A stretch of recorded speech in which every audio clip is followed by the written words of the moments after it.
On the first day of his holiday, Mr. Fanshawe got off the train at a small country station in the southwest of England. He was on his way to the home of a new friend.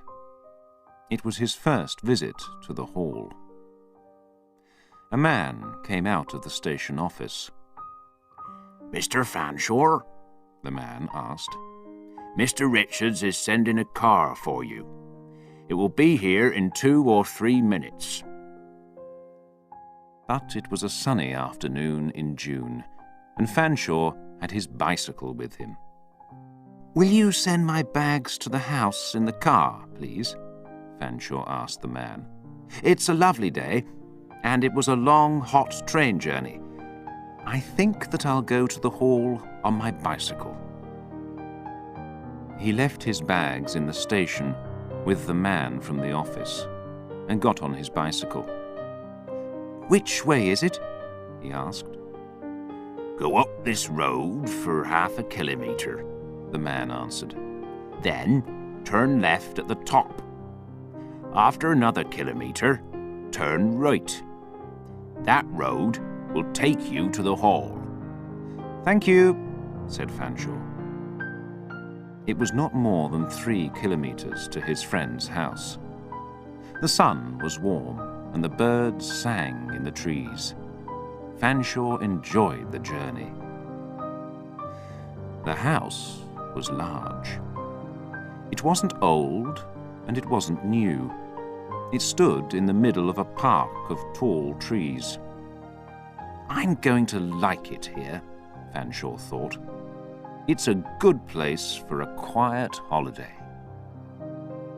Henry Richards was outside the front door of the house when he arrived. He was a big man, about 60 years old. He had a red face and grey hair. "Fanshawe, my dear friend," he said when he saw his visitor. "Hello, Henry," said Fanshawe. "It was a long journey, but this is a beautiful place." Richards smiled. "Tea is ready in the garden," he told Fanshawe. "Patton, my servant, will put your bicycle away. I always have tea in the garden when the sun shines." It was a lovely, warm afternoon. They sat under the trees and had their tea. "This is wonderful," said Fanshawe. When it was nearly 6 o'clock, Richard said, "Let's walk up the hill. You can see a long way across the country from the top. We can leave here now and be home before 8 o'clock. Would you like that?" "Yes," said Fanshawe. "I'm ready now. But have you got any binoculars?" Richards thought for a minute. "Yes, I have," he said. "I never use them. I can't see anything through them, and they're old and very heavy. You can carry them." Fanshawe laughed. "All right," he said. They went inside the house. Richards walked into one of the rooms and across the room to a cupboard. He took out a box, but he didn't try to open it. "The binoculars are in there," he said to Fanshawe. He looked at the box for a minute. "But I can't remember. Can you open it? There is a way. Do you want to try?" The box was heavy. Fanshawe put his fingers on each end and pushed. Then he pushed harder. "Ah!" he cried. "What's wrong?" said Richards. "Oh, you cut your hand on the box. But it's open now." "Yes, look, I did cut my hand," said Fanshawe. "And it hurt. But here are the binoculars." He took them from the box. "They are heavy, but I can carry them." "Are you ready then?" said Richards. "Let's go out through the garden." They walked through the garden and into the park. Then they began to climb the hill. "The binoculars came from old Mr. Baxter," said Richards. "He was a watchmaker in the village, but he enjoyed looking for old things. He found the floor of a Roman building near here. A lot of other things, too. He's dead now. When he died, I bought his papers and those binoculars. He made the binoculars." "Did he? Then he was a clever man," said Fanshawe. "But why are they so heavy? It's strange." "Baxter was a strange man," said Richards. "He often closed his shop for 2 or 3 days and walked round the country near here. He made notes about interesting places. People use his notes now, and they often find old things in the ground." "That's interesting," said Fanshawe. "And you're right. Baxter was a clever man," said Richards. "But I didn't like him. Not many people did. But I can't talk about him now, Fanshawe. I can't climb this hill and talk at the same time." There were some trees at the top of the hill. The two men sat down under them and looked across the country. "You were right," said Fanshawe. "You can see a very long way from up here. And everything looks very beautiful this evening," said Richards. The tops of some of the hills were green and open. Other hills had trees on them. There were little grey houses below, and Fanshawe could see the white smoke from a train.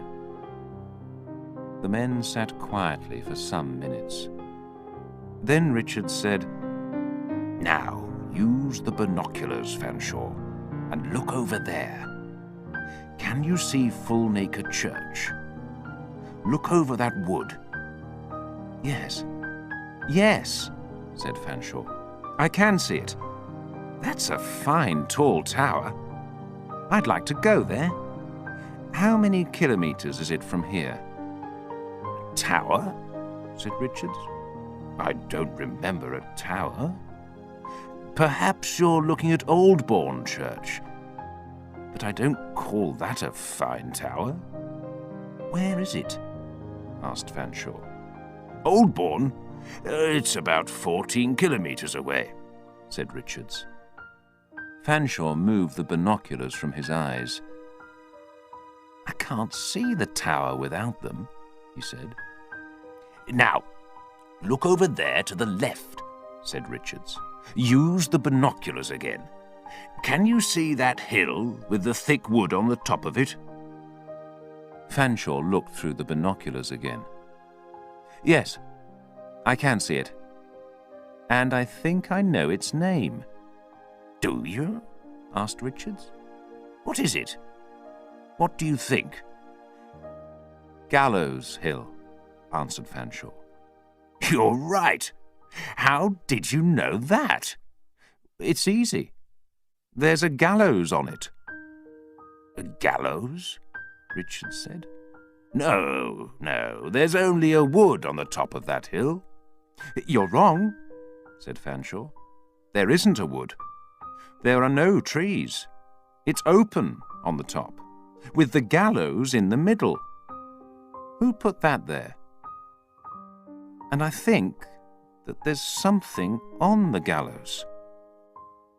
No, perhaps there isn't. Perhaps I'm wrong." "You are wrong, Fanshawe," said Richards. "There's no gallows on that hill. There's a thick wood, but that's all. Give the binoculars to me. I can't usually see anything with them, but I'll try again." Fanshawe gave him the binoculars, and Richards put them up to his eyes. "Nope, I can't see anything through them," he said. Fanshawe looked at the hill again. It was 5 or 6 kilometres away. "It's very strange," he said. "There is a wood when I look at it without the binoculars." He took the binoculars from Richards and looked through them again. But now I can see the gallows. And there are people on the hill. But when I take the binoculars away, I can only see trees. Perhaps the evening light is playing games with my eyes. I'll come up here earlier in the day tomorrow, when the sun is on Gallows Hill. You saw people up there? Said Richards. What are they doing there at this time of the day? Look again, Fanshawe. Fanshawe looked through the binoculars again. Yes, there are some people. What are they doing? Asked Richards. They're walking away now. And now... Oh. What is it? Asked Richards. There is something on the gallows. Is it a man? These binoculars are very heavy. I'll have to put them down. But I was right, Richards. There's no wood on the top of the hill, only open ground and the gallows. Fanshawe thought for a minute. Then he said, Do you have a map at the hall? Yes, said Richards. Good, said Fanshawe. I'll use it tomorrow. I'll go up there. Richards sat quietly for some time. He looked unhappy about something. Then he got up and said, Let's go back. It's nearly time for dinner. He spoke very little on the way to the house. When they went in, the servant, Patton, was waiting for them in the sitting room. He, too, was unhappy about something. He had the binoculars box in his hands. Excuse me, Mr. Richards, he said. I found this open and... It's all right, Patton. I gave the binoculars to Mr. Fanshawe. He used them on our walk today, said Richards. Oh, said Patton. That's all right then. I only said something because the box is always in that cupboard. And you remember, Mr. Richards... Fanshawe couldn't hear any more of the conversation because the servant began to speak quietly to Richards. After a minute or two, Richards answered Patton with 2 or 3 words and a short laugh. Then he turned to Fanshawe again. Come and see your room now, Fanshawe, he said, and they went upstairs. Later, the 2 men had dinner. They didn't discuss Gallows Hill again that evening. After dinner, they talked for a short time, then went to bed. That night, Fanshawe had a dream. In the dream, he walked in a garden of flowers. After some time, he stopped in front of some old grey stones, from a church, perhaps. The stones were on the ground between the flowers, and one of them had pictures on it. Were they pictures of people? Fanshawe didn't know. He pulled the stone out of the ground. A note fell by his feet, and he read the words on it. Don't move this stone. J. Patton. The ground was open under the stone. Fanshawe moved nearer and looked down. Something moved. Suddenly, a hand came up out of the ground. Slowly, the hand got bigger and bigger. It was thin and dirty, and it had hair on it. It moved nearer to Fanshawe's leg. He gave a cry and woke up. It's all right, he thought. It was only a bad dream. But Fanshawe couldn't sleep for some time after that. He tried to remember the pictures on the stone, but he couldn't. There was something not right about them. But what was it? Fanshawe didn't get up very early the next day. He was on holiday, of course, but he couldn't stop thinking about the dream. Who were the people in the dream? What were the pictures on the stone? He couldn't remember them. After some time, he went downstairs to breakfast. "I've got some books about the country and the villages near the hall," Richards told him after breakfast. "Are you interested, Fanshawe?" Yes, I am," said Fanshawe. "I'd like to see them." "I've also got Mr. Baxter's notes," said Richards. "Sometimes he wrote for magazines, too. When he found things on his journeys near here, he liked to write about them. You'll find some of his pictures with his papers." For 2 hours that morning, Fanshawe looked through the books, magazines, and papers. One of Baxter's pictures was of a fine, tall tower, and it was not the tower of Oldbourne Church. Later that day, Richards asked Fanshawe, "What are you going to do this afternoon?" "I'll go out on my bicycle," said Fanshawe. "I'll go to Oldbourne and then go to Gallows Hill. That will be about 25 kilometres. Is that right?" "Yes," said Richards. "I'll give you the map. You'll go past Lambsfield and Wonston. Go and see them. They're very interesting places." "All right, I will," said Fanshawe. "Can I take your binoculars with me?" "Of course," said Richards. "I want to get some better binoculars. These really are too heavy. Perhaps I'll go into town today and find some." "Why?" asked Fanshawe. "You say that you can't see anything through binoculars." "I know," said Richards, "but perhaps with some new—" He stopped, then spoke again. "Patton doesn't like Baxter's binoculars. He knows a story about them. Something about the binoculars and the old watchmaker. This morning he said, 'After last night, I'll have to tell you the story.' He's going to tell me later." "He said, 'after last night'?" said Fanshawe. "I had a very bad dream last night. Did he have a bad dream too?"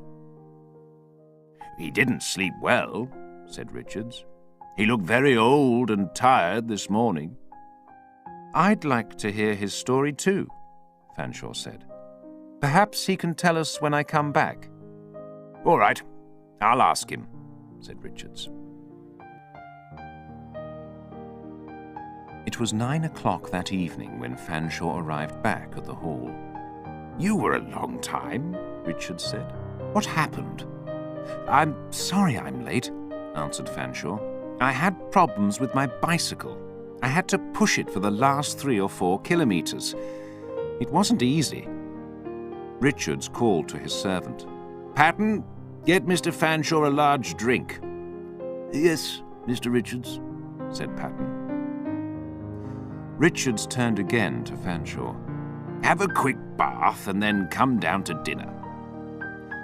They had dinner, and Fanshawe told Richards about his journey.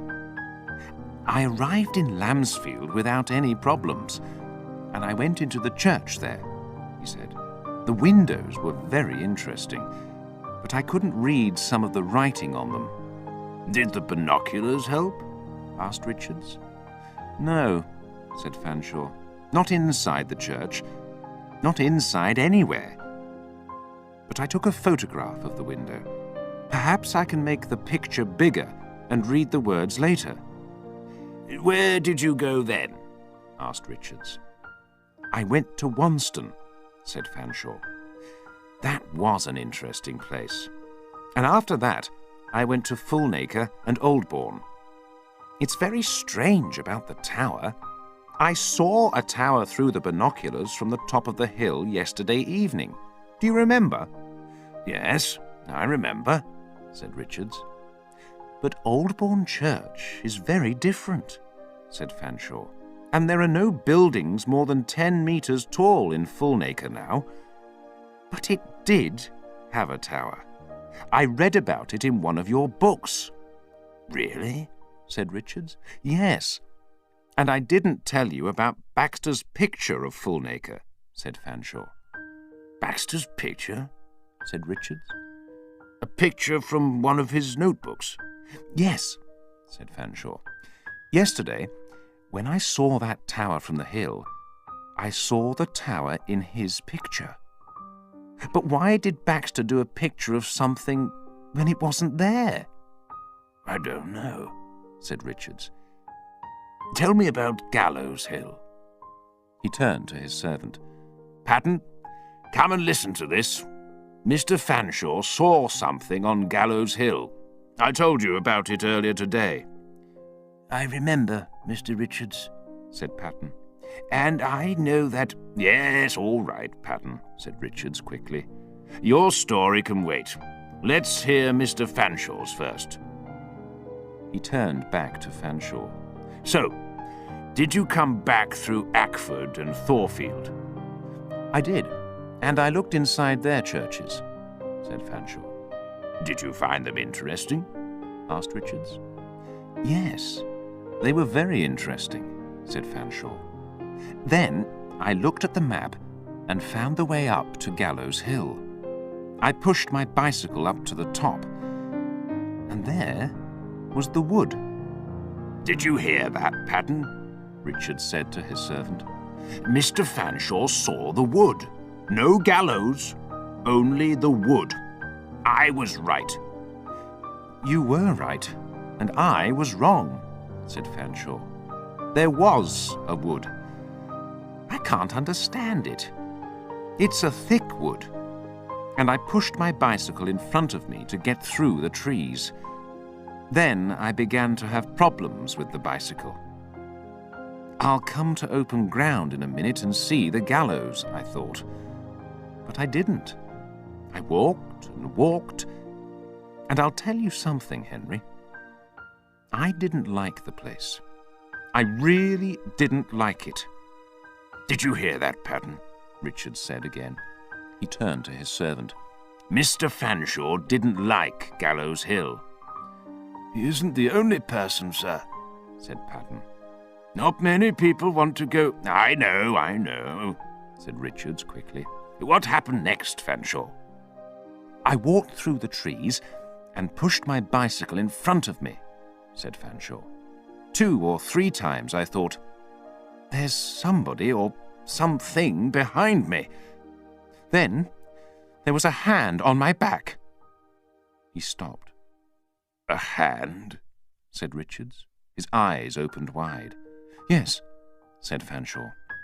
"I looked round quickly, but there was nothing there." "Nothing?" said Richards. "Nothing," said Fanshawe. "Then later I thought, there's somebody above me. I looked up and fell over a stone. The stone was big and square and open at the top. There were 2 more of them. Do you have some paper? I'll do a picture for you." Patton found some paper and a pen, and Fanshawe did a picture of the stones. Richards and Patton looked at the picture. "Can you understand that?" asked Fanshawe. "Why are they there? Do you know?" Richards wasn't happy. "I think I do," he said. He looked up at his servant. "Sit down, Patton." The old man sat down next to Richards. Did you stand between the stones, Mr. Fanshawe? Patton asked. "Did you?" Richards asked his friend quickly. "I did not," said Fanshawe. "It was a bad place, and I was afraid. I think it was a graveyard. I wanted to get away from there as fast as possible." "I can understand that," said Richards. "I took my bicycle and ran," said Fanshawe. "I fell down 5 times, but then I got out of the wood and onto the road. I couldn't use my bicycle, so I had to carry it. The walk to the hall took me an hour. Is it 4 kilometres from that hill, or is it more? It's about 8 kilometres when you come on the road, Richards told him. That's my story, said Fanshawe. What's your story? And Patton's? My story, said Richards. I haven't got a story. But you were nearly right about the graveyard. There are a lot of graves up there. Isn't that right, Patton? Yes, said Patton. That's right. You heard Mr. Fanshawe's story, Richards said to him. Now tell us, is your story about Baxter? Yes, it is, said Patton. He was quiet for a minute. Then he spoke again. I knew him very well, but he was a strange man. People often ask me, how did he die? But I can't tell them because I don't really know. People in the village knew very little about him, Richards told Fanshawe. He didn't have a wife or any children.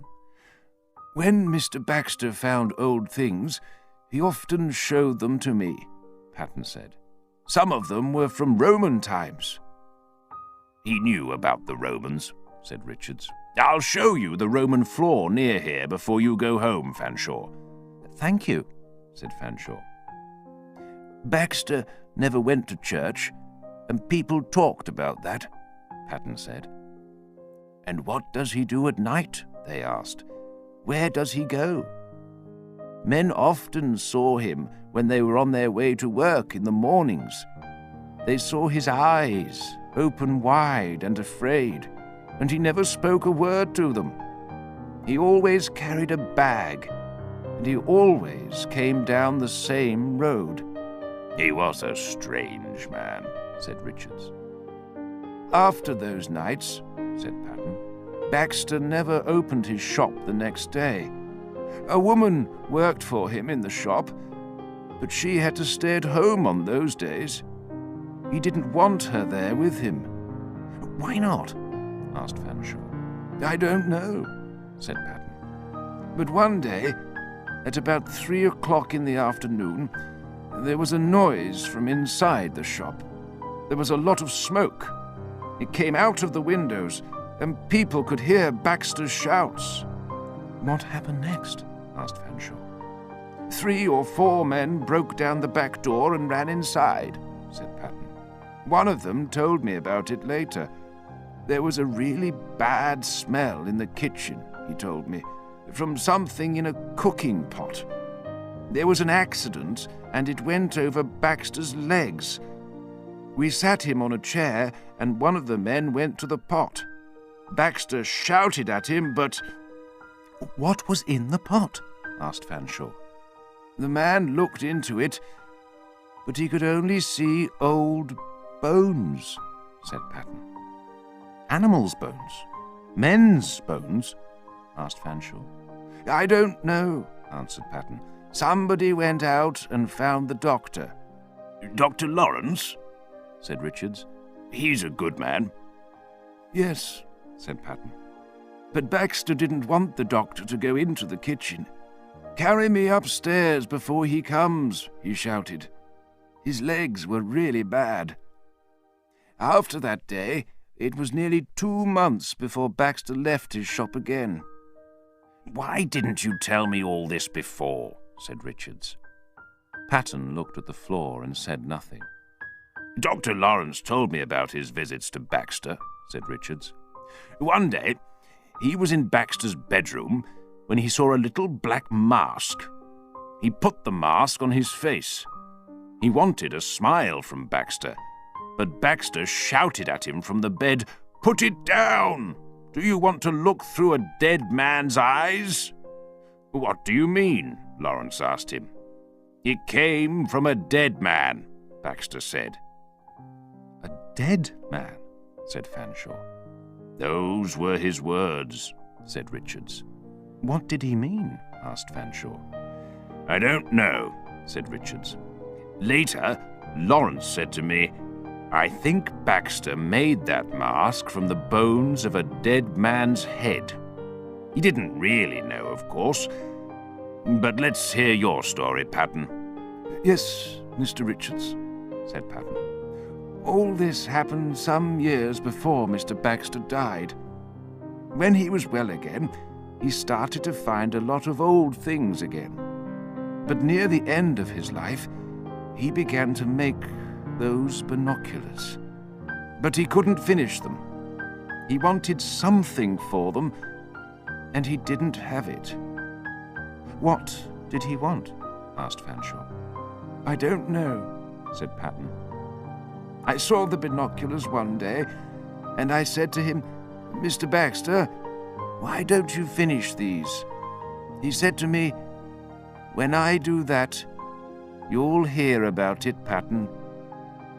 Then, one summer evening, I went past his shop, and he was outside.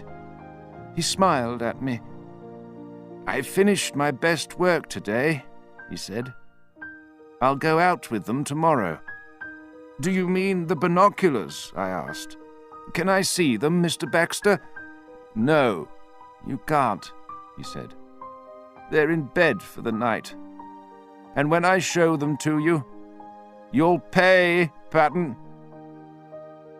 And those were his last words to me. That was June 17th. A week later, something strange happened. George Williams lived in the house next to Mr. Baxter's shop, and that night, George heard noises." "Noises?" said Richards. "What noises?" "Somebody fell," George thought, said Patton. George got out of bed and went to the window. He looked down into the street, but there was nobody there. Then he stood and listened. The noises came from Mr. Baxter's shop. He listened, and he heard Mr. Baxter on his stairs. It was a very slow walk. Then Mr. Baxter's front door opened. George looked out of the window again and saw Mr. Baxter in his hat and coat. Mr. Baxter's mouth opened and closed. Then he moved his head to the right and to the left. And then he walked, George said. But he didn't want to walk. Do you understand? Somebody or something pulled him. But there was nobody there. "Nobody?" said Fanshawe. "That can't be right. Perhaps it was too dark, and your friend George couldn't see them." "No, Mr. Fanshawe," said Patton. "George saw everything. Somebody or something pulled Mr. Baxter. But there was nobody there. Then Mr. Baxter's hat fell onto the road. George opened the window and heard a shout from Mr. Baxter. 'Please, sirs, don't do this,' George heard. 'Are you ill, Mr. Baxter?' George called down to him. 'I'll get Dr. Lawrence.' 'Go back inside,' came the answer. But did Mr. Baxter say it? Or was it another person? George never knew. The sound was strange, George said, but there was only Mr. Baxter in the road. George wasn't happy about it, but he closed the window. He went and sat on his bed. He could hear Mr. Baxter outside on the road. After a minute, he stood up again and went to the window. He looked out again. "What did he see?" asked Richards. He wanted to know, but he was afraid to hear the answer. "He saw Mr. Baxter on his way up the road with the same strange walk," said Patton. "Somebody or something pulled him?" asked Fanshawe. "Yes. I don't know. There was nobody there. Only Baxter, said Patten. George remembered one more thing.